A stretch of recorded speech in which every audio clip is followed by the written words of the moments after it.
Welcome, everybody, to another exciting, thrilling, heart-pounding episode of Pinfalls.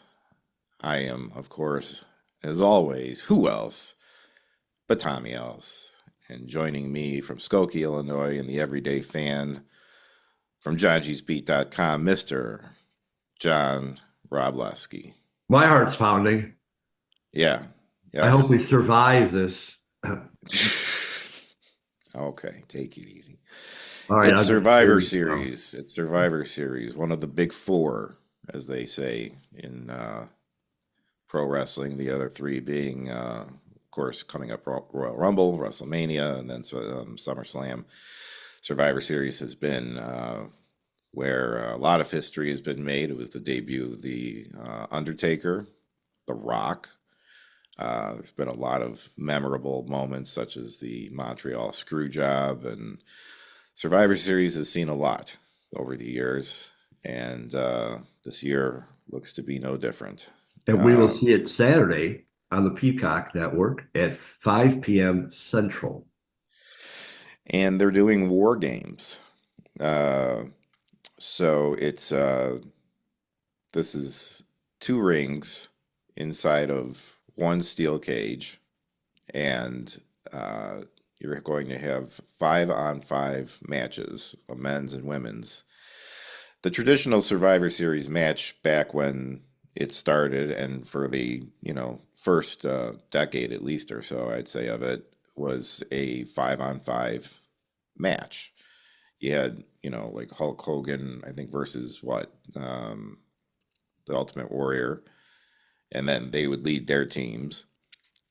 So you get two guys who had like gripes with each other, and then they had to find people to back them up, usually at the heels and the faces and stuff. And then there might be some individual feuds going on amongst those people, which is why they joined the teams and so on and so forth.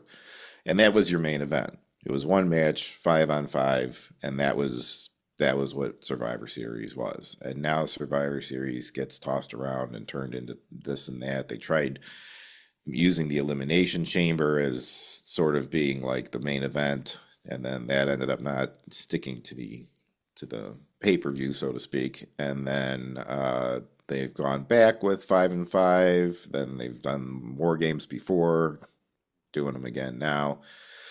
So the 5-on-5 aspect is still there, but now we are jumping into the old war games scenario where apparently both sides have just hit a fever pitch with each other that the only way to settle these scores is to confine them inside said steel cage.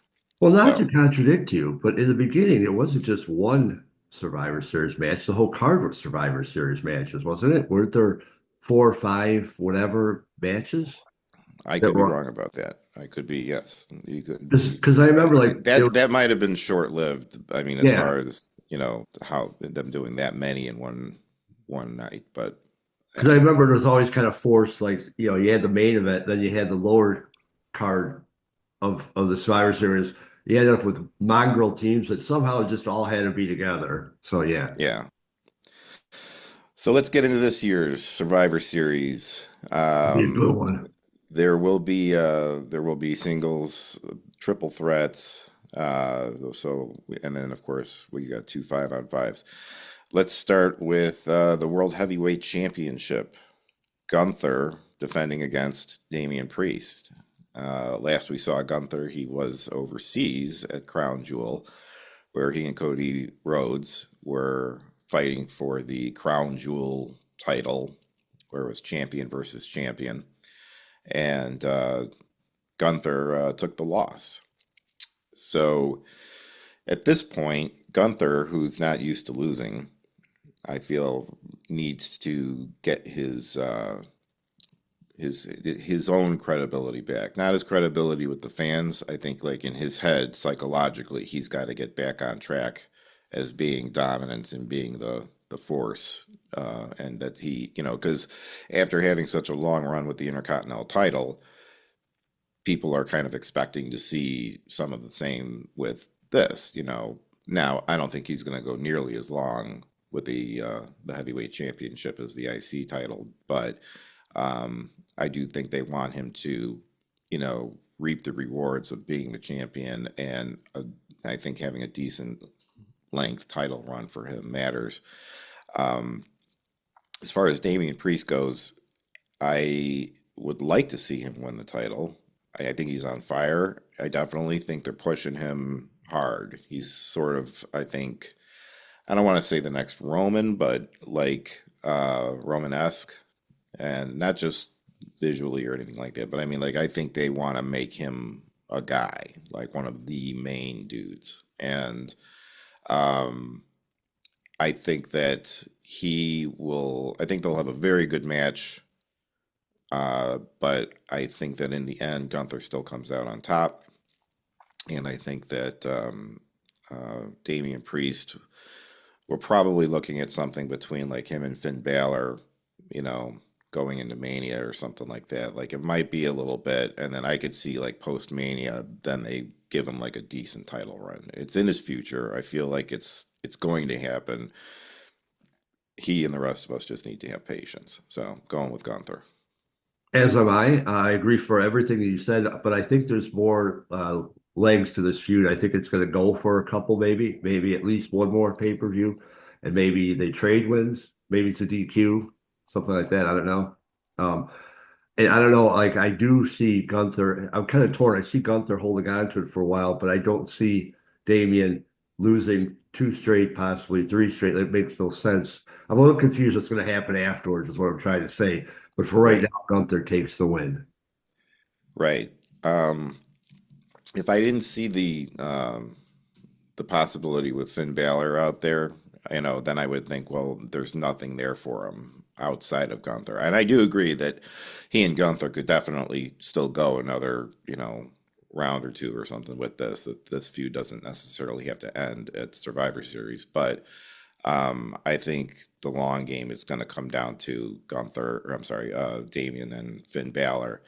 And so since that's still kind of dangling out there, I'm sure Finn Balor will get involved in this match. That's He's true gonna too. It might not be this one, but it might be the next one where Finn interferes, costs Damian the win, and Finn's then got nothing else going on Survivor yeah, Series night. I mean, he's wide open. He's certainly available to go screw with him if he wants to. So I'm leaning towards Gunther with the win. So there it is. we So we're in agree. agreement on that one, which isn't helping me. We'll talk about that later.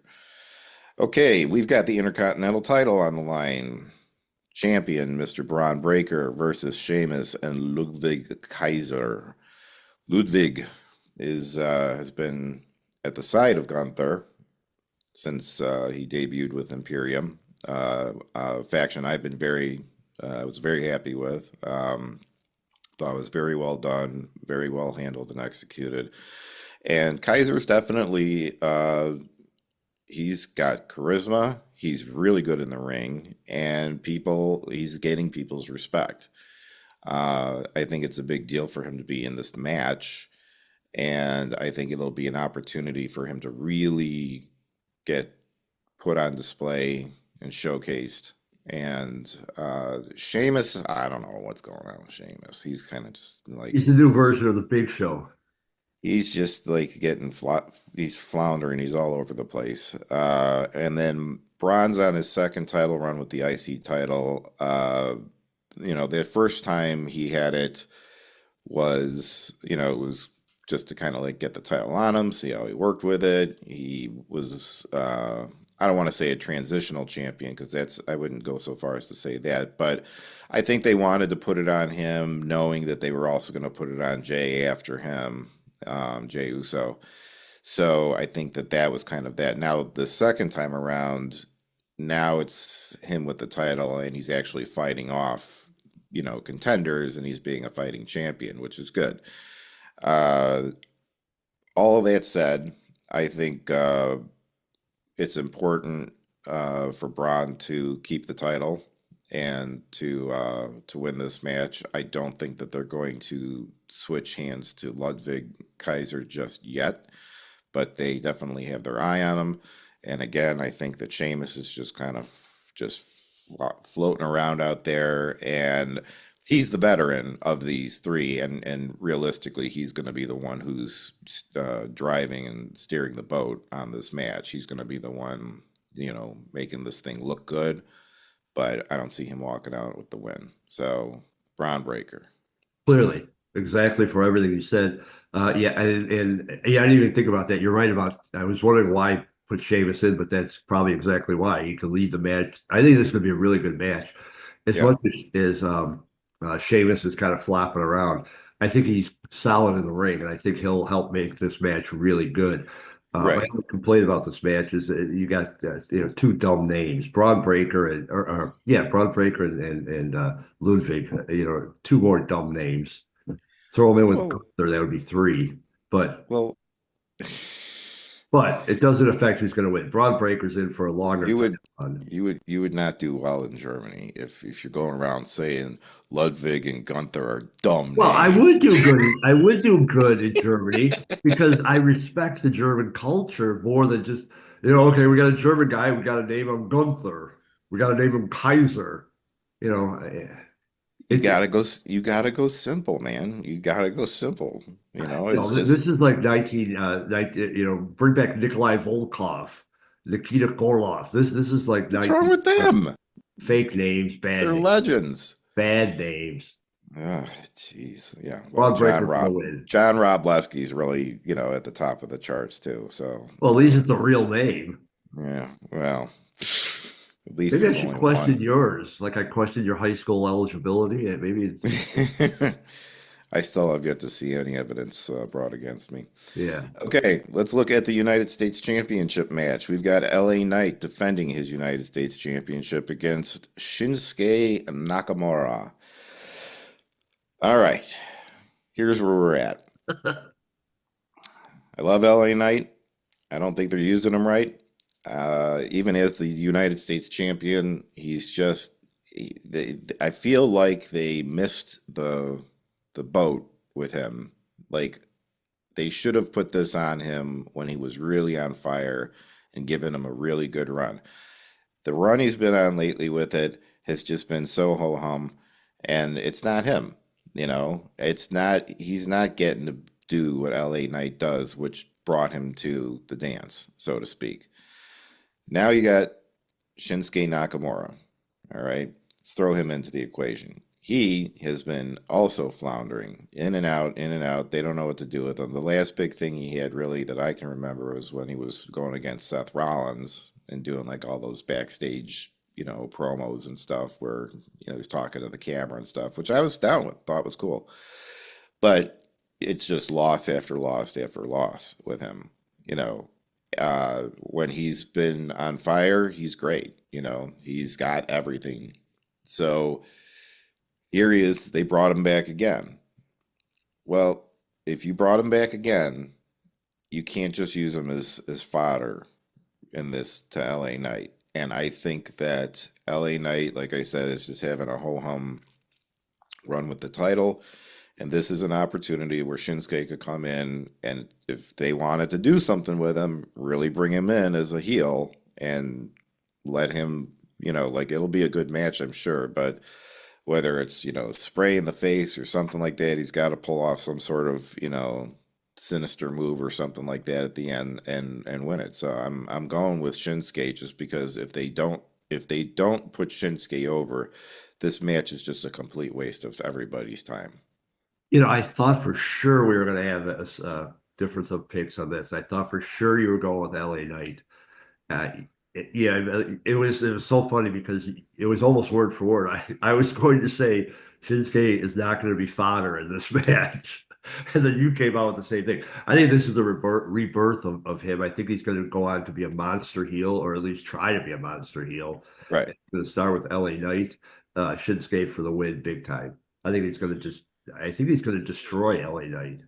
Yeah, I think this has got to be like he, if they're gonna do this, they better give him like the full gas behind this. I mean, like he better go in there, win this title, and then go be a super heel after this. This is because he's what, 44, I think he is, because he's like a year younger than me.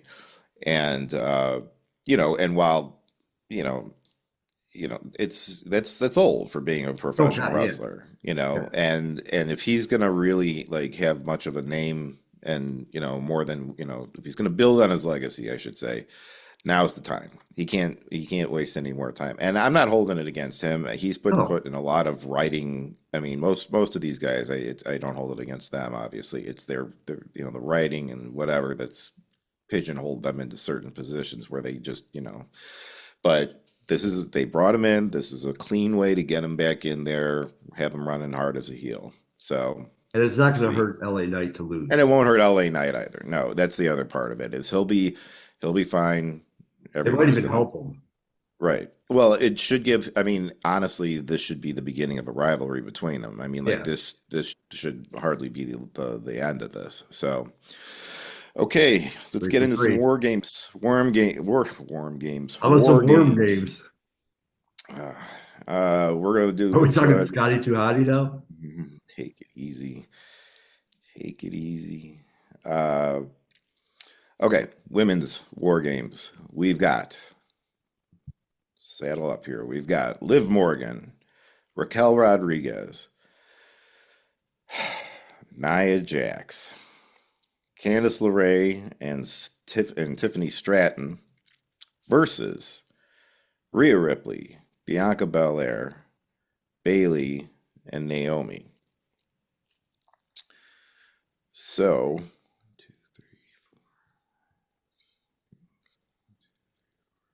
so as I understand it, there's a mystery opponent in this as well.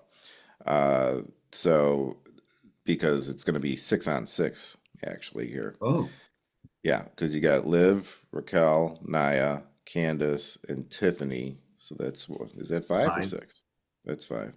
Rhea Ripley, Bianca Belair, Io Sky, Bailey, Naomi. Well, then I don't know what they're talking about. Well, I just They're pulled this off of WWE this morning. yeah. Uh, so let's get into. We've got basically your good guys are the is Rhea Ripley, Bianca Belair, Io Sky, Bailey, and Naomi. Those are your those. This is just a big jumble. Now, here's the thing. Yes, it is. Every one of these, every one of these competitors individually are great. So, if nothing else, I will say that you've got 10 competitors in Wait, this wait, wait, match. wait. What you said? Everyone is great. Nine of those 10. Sorry, thank you for correcting me. Nine of those 10. So that's 90%. 90%. But nine of those 10 are very good, very good. Nia Jax needs to go away. I made that clear. I won't harp on it. Uh, so there's plenty of talent in this match, but there's like the storyline really it's you've got Liv Morgan and Rhea Ripley is really the headliner right there. Now you also have other feuds among some of the other girls in there as well. We also have Tiffany Stratton in the mix in this with her Money in the Bank. Now, mind you, that in this match, you have both female champions in there. So while everybody's had their eyes on her cashing in on Naya, which I would be obviously very okay with, it's nothing, there's no reason that she couldn't do it to Liv Morgan. And that wouldn't stunt in any way her rivalry with Rhea Ripley if she No, didn't have the title. They could still have their rivalry. So consider that a possibility, looming in the background. It's not an official guess here, but I'm just throwing it out there. It's not a prediction, but it's just something to think about. As far as the actual feuds going on between these people, it's all so loose. I think that this is really just going to be a better exhibition for these women to put on a good match. Last year, the women had the better War Games match than the guys did. So, I mean, there's every reason this can be a great match. It's just contextually speaking, it's just not it's just doesn't have the same storyline or charge to it that say like the men's one does. Like there's something solid going on over there with them. The women's it was just kind of like I guess we have to do a women's war games match, so round them up and throw them in there. You know So, as far as who's going to win, I'm going to just side with the good guys on this one. I think that um, Rhea Ripley, Bianca Belair, I think that they're going to end up walking out the winners in this one. Well, we've got a difference. I'm going with the heels. I mean, to be honest, this is a weird match because on one hand, I don't really care about it. Like, there's no, as you said, there's no compelling story. There's no deep interest on either side because it's a complete mongrel. They threw them all in there. On the other hand, I think it's going to be a really good match. Right. Yeah. And I'll agree with you about 9 out of 10. Although I don't despise her quite as much as you, but I'm on your same wavelength. So I'm kind of torn between going, I don't really care about this match because I don't have anything invested. I have no fandom, but it's going to be a good match. So it'll be cool to watch. Going with the heels. Yeah. You know, it's a good opportunity for the heels for Raquel Rodriguez and Candice LeRae to get a chance to show, something. Candice LeRae really, it's like they kind of give her just a little bit of a push. And the thing is even when they've gotten behind her, she's not a heel. She's not, it's like she's too cute to be a heel, but she's also like too cute to be a face because it's like too much. It's like They she's need to like redefine her character a little bit. but I don't know that she can even help it. It's like she's just got a certain look about her. She's not like if she tries to look mean, it's just like she looks cute. Like, oh, she's trying to look mean. but It's I like think they could change that. I'm sure there is a way, but they have not gotten there yet. And so she's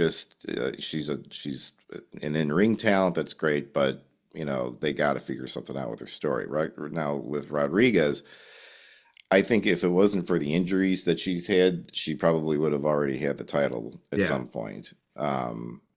And I think once they feel a little more safe with, her physical status, that she can take the title and not get hurt, I think they'd be happy to put it on her.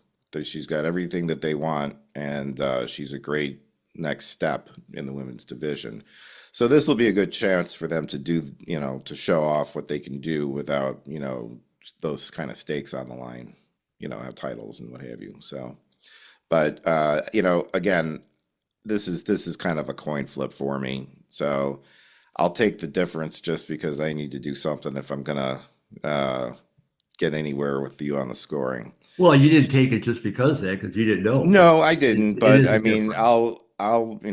at this point, again, like I said, I mean, a strong case could be made either way. I could see a bunch of reasons why the heels would win too. So, which brings us to what I'm assuming will be our main event.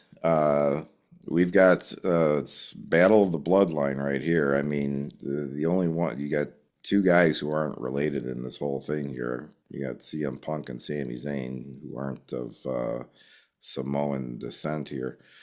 But we got Roman Reigns, CM Punk, Sami Zayn, and the Usos versus Solo Sikoa, Bronson Reed, Jacob Fatu, Tama Tonga, and Tonga Loa.